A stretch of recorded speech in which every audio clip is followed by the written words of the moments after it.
This message is a tribute to mothers. We are all products of motherhood. Mother is the only legal passage into this planet. From conception to giving birth, through a difficult and exhausting gestation period, mother pays the highest price for the arrival of any child into this planet. Some fathers walk away immediately after conception, but mother incubates the seed of life to full term. For the avoidance of doubt, you are not a mother to the child you aborted. But the birth of a child is no relief to mother. It is the beginning of a daunting responsibility to raise a helpless creature.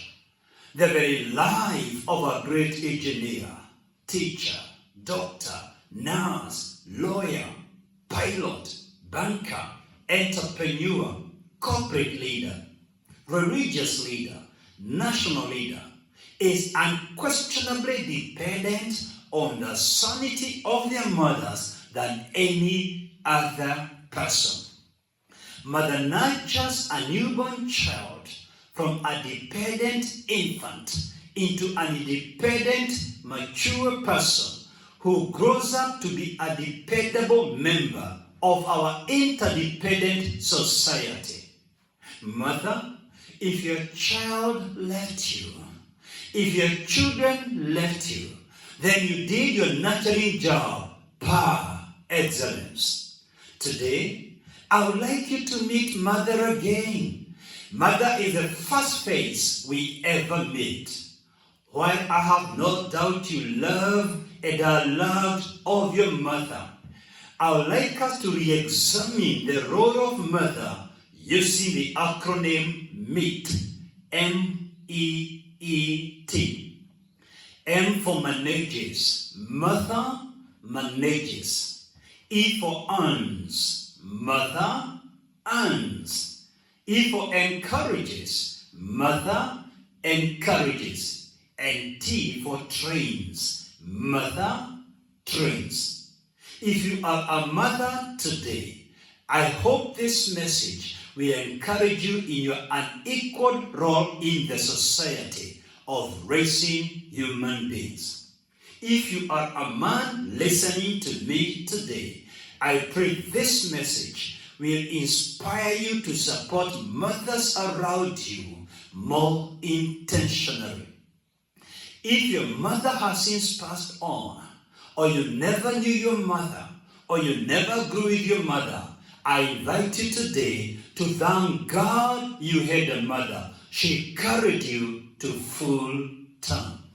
And for the many of us here today who are blessed that our mothers are still alive, I pray this message will encourage you to reach out to your mother today on this great Mother's Day of 2020.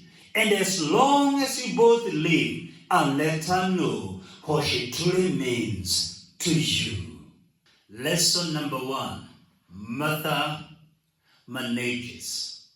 From the kitchen to the living room, from the bedrooms to the laundry room, and all other home chores, mother organizes her home. Mother organizes her children. Mother knows what we will have for dinner. Mother knows where breakfast will come from. Mother knows when the groceries need to be refilled and when the toiletries run out.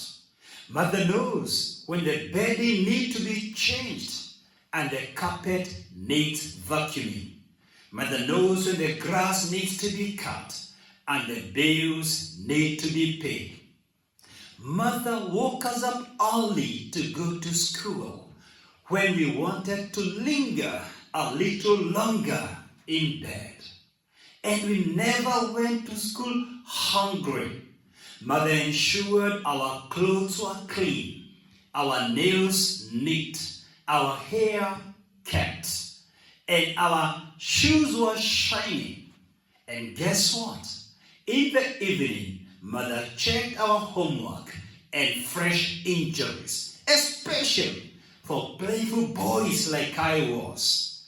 Mother knew all our go back to school items, whether it's a geometric set or sports clothes or books. Mother was an instinctual events planner. Mother took us to Sunday school, and while she was attending the main service, she could discern when we needed to be attended to.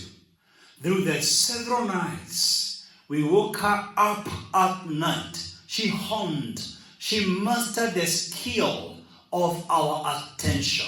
She didn't need to be prompted by the Sunday school teacher.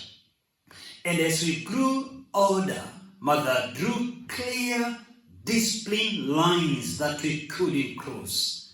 You couldn't cross Mother's red lines without her noticing on the spot. Mother's discipline was instantaneous. Her eyes were ever present. Her instincts discerned our dirtiest secrets and our slightest mess.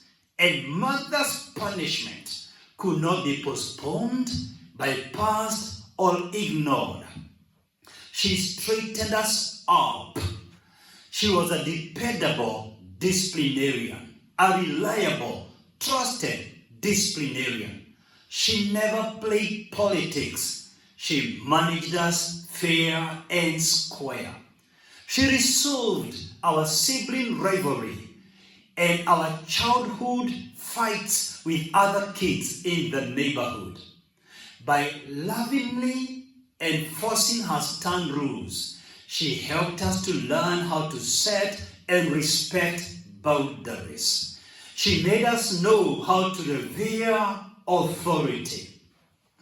Mother made us learn how to set goals and pursue them to their logical conclusion. Nothing describes Mother more than Proverbs 31:25-29. She's clothed with strength and dignity. She can laugh at the days to come. She speaks with wisdom, and her faithful instruction is on her tongue. She watches over the affairs of her household. Her children arise and call her blessed. Her husband also, and he praises her. Many women do noble things, but Mother, you surpass them all. I added the word Mother. Lesson 2. Mother earns.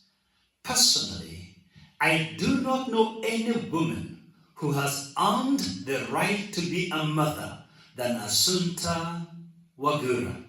Regrettably, like many other children, Assunta was never appreciated or affirmed by her parents. All she knew was criticism and reprimand until she met her boyfriend George, who constantly affirmed her, reassured her, appreciated her, and made her know and feel that she's beautiful. She never knew she was beautiful before. She never heard anyone encourage her before, and she became vulnerable to his soothing words. His words were music to her ears. Unfortunately, her boyfriend George infected her with HIV/AIDS way back in 1988, but she didn't know. In 1989, while in medical school, she tested HIV positive, and immediately all the other colleague students sidelined her, orchestrated her, didn't talk to her again, and she was immediately expelled from medical school. The college principal gave her 6 months to live. That was the darkest day of her life. When she went back home, she was rejected, dejected, shamed, embarrassed. They gave her a tiny room to live with the goats. They say she doesn't need a bed, and they began to make her funeral arrangements. She attempted suicide many times, and she ran away from home. She found herself hopeless and homeless. She lost hope and weight to 35 kilograms. That's about 77 pounds. Her turnaround moment is when she decided to go public about her HIV status. By going public, she took charge of her life and shattered the stigma, and she resolved her life was her own in the hands of God. But Assunta didn't stop there. Assunta is no ordinary woman. She decided to marry the love of her life, Richard. Before meeting Richard, she regarded sex dirty and blamed it for her fate, because then HIV/AIDS was considered a prostitute's disease in her home village, Western Kenya. And together with Richard, they began to study intensely how to prevent mother-child infection. And by the grace of God, they dared to conceive and had a handsome boy. They did it again. They did it again. Now they have 5 biological sons, including a set of twins. Now Assunta, 32 years later, since she contracted HIV/AIDS, she's stronger, healthier, and wiser. She's doing far better professionally, career-wise, financially, relationally, and spiritually. She has now, the once HIV victim has turned out to be a HIV/AIDS crusader. She is a merchant of hope. She tells people who have contracted HIV/AIDS, life has just begun. Her motto, repairing broken hearts. She has published a book, From Heartbreak to Daybreak. And I hope today the inspiring story of Assunta Wagura will inspire a mother somewhere to fight till all trouble withers away. Because as long as you live, you are either in trouble, or you have just emerged out of trouble, or you are headed for trouble. Assunta attributes her life today to God's grace, God's favor, and divine help. She says, and I quote, "I am a fighter, but favor has won more victories. Favor has won me more victories." We owe our lives to God, and to a large extent to our mothers.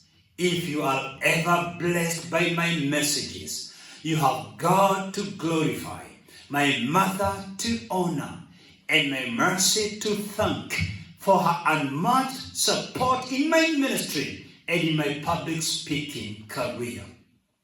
No one has ever sacrificed for us like Mother. Mother couldn't eat until we have all eaten, until we were all well fed, well clothed, and healthy. Mother sacrificed everything for us. Mother couldn't buy herself a new outfit. She couldn't do her hair or even her nails until we were on it. Mother knew when our pants were torn and when we needed a new pair of shoes. Today, many mothers are single moms. I have had the privilege of speaking to single moms on several occasions in several countries. If you are a single mom listening to me today, never doubt yourself. So many successful men and women were raised by single mothers. Never live in what could have happened. Never live in the world of what is. What if I had a husband? What if I had a partner?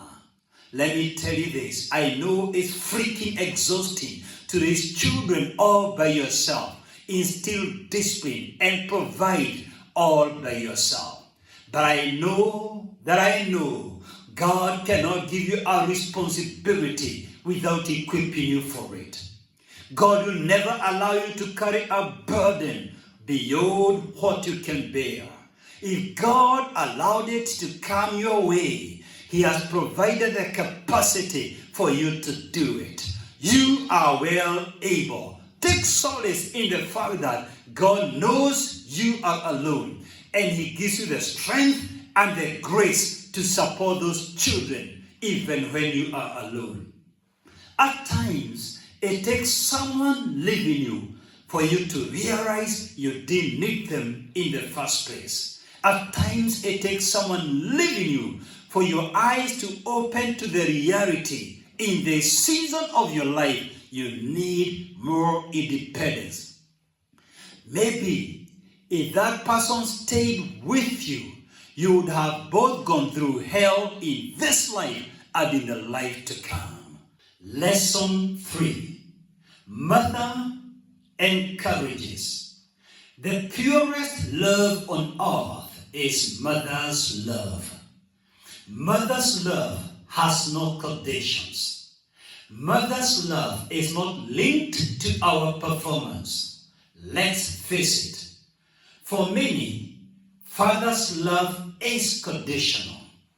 For many, father's love is tied to our performance. But mother loves us with no conditions. Mother loves us whether we score a D or an A in our tests. Mother loves us whether we are athletic or crippled by special needs. Mother loves us whether we have money or we are dead broke. When we lose a job, we never lose mother. When our marriage fails, mother never fails us. When we experience teen pregnancy, mother gladly raises her grandchild. When we struggle with various addictions, only mother's love and support is there with us. No prison bars, no jail bars can block mother's love. When a mob gathers to stone a criminal, a rapist, a thief, a robber to death, mother goes to bury her loving son. If I were hanged on the highest hill, only mother's love would follow me there. No crime, no weakness, no failure can stop mother from loving us. If love is as sweet as a flower, then mother is a sweet flower of love that never fades away. Mother sides with us even when we are obviously on the wrong. Mother has infinite optimism on her child. She hopes against all hopes. Mother protected us from emotional bullies. Mother believed in us when we did not believe in ourselves. Mother makes weakness look beautiful and strong seem invisible. Mother's hug lasts long after she lets go. Mother sees the beauty in us that the rest of the world chooses to ignore. Without a doubt, mother is the loftiest idea in creation, the masterpiece of God's ingenuity. Mother's prayers are our strongest cover. Mother is the most loving place to be in. The safest place is in mother's arms. When we fail the test, mother is the first one we confided in. When we found our soulmates, mother is the first one we disclosed to. When we were heartbroken, we rushed to mother.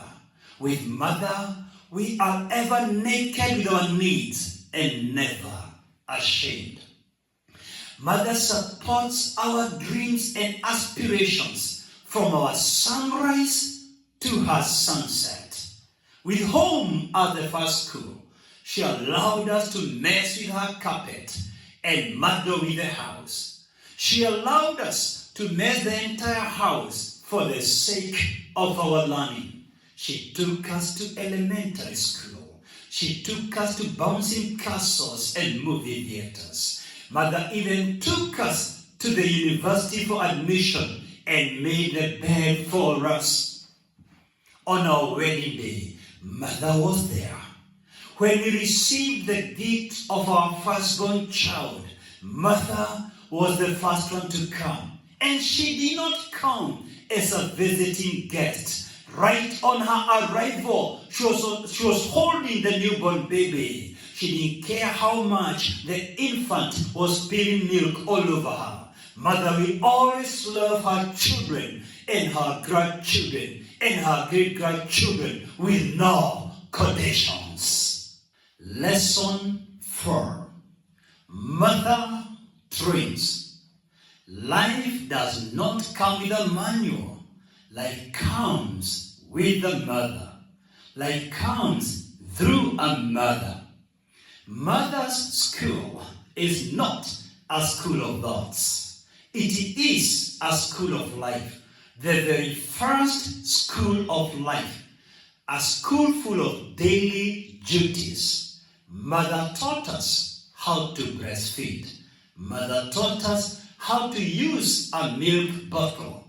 Mother taught us how to smile. She taught us how to sit. Mother taught us how to share. We were born selfish. Mother taught us how to walk, and she monitored us on an hourly basis. Mother taught us how to dress, how to use a toilet, how to brush, how to make our bed. Mother taught us how to talk. That is why the first language is known as mother's tongue. Mother helped us navigate through the tricky teen years. She bought bras and pads for her teen girls, and she monitored their monthly period. Mother modeled our behavior. She modeled and shaped our first attitudes. She taught us courtesy. She taught us the magic words: please, sorry, excuse me, thank you. Mother, if you ever doubted yourself, know today you are a world changer. It takes the first 20 years to produce a Martin Luther King Jr. or an Adolf Hitler. It takes the first 20 years to produce a billionaire or a beggar, to produce a free man or a prisoner, a saint or a villain. Mother, you live in the hall of fame of our hearts forever. You are the unsung hero behind our greatness. Whether the most gallant soldier, whether the most effective CEO, whether the most celebrated president, revered saint, or legendary icon, they were all prepared by Mother.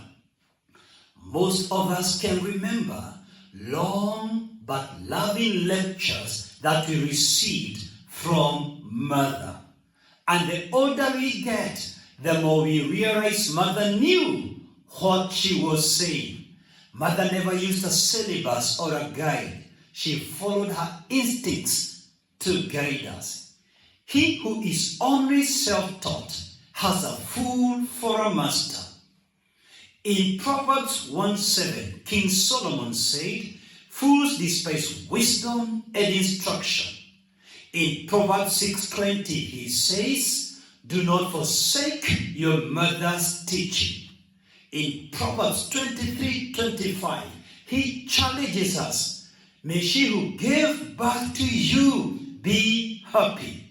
I leave you with this challenge. Honor your father and mother, as the scripture says, that they may go well with you and you may live long in the land of the living. Remember, the Bible commands you to honor them because they have flaws, weaknesses, and failures. Scripture tells you overlook their flaws and their weaknesses and honor them for who they are, not for what they did, not for what they have. I challenge you, look for your parents and spend time with them. In Africa, in Asia, people spend time with their aging parents. But here in the West, children dump their parents to seniors' homes. If your mother never dumped you, she even resigned her job to take care of you. Take care of your aging parents. They don't just need your money and your upkeep. They need your presence. If you never grew up with your mother, or she was never there for you, I challenge you today, face your past and deal with it. If you do not face your past, it will patronize your progress. Facing your past will in no way change your past, but it will open up your future. Look for your mother, if she's still alive, and plead for forgiveness and forgive her. If she has since passed on, look for a Christian counselor who is a professional. Talk over it with him or her. Vent and bury your past in the sea of forgetfulness. And finally, model the pattern for your son and your daughter. The most effective way of raising your daughter and your son is modeling the behavior. Let them see what type of a parent they ought to be. Thank you very much, and God bless you. Shalom.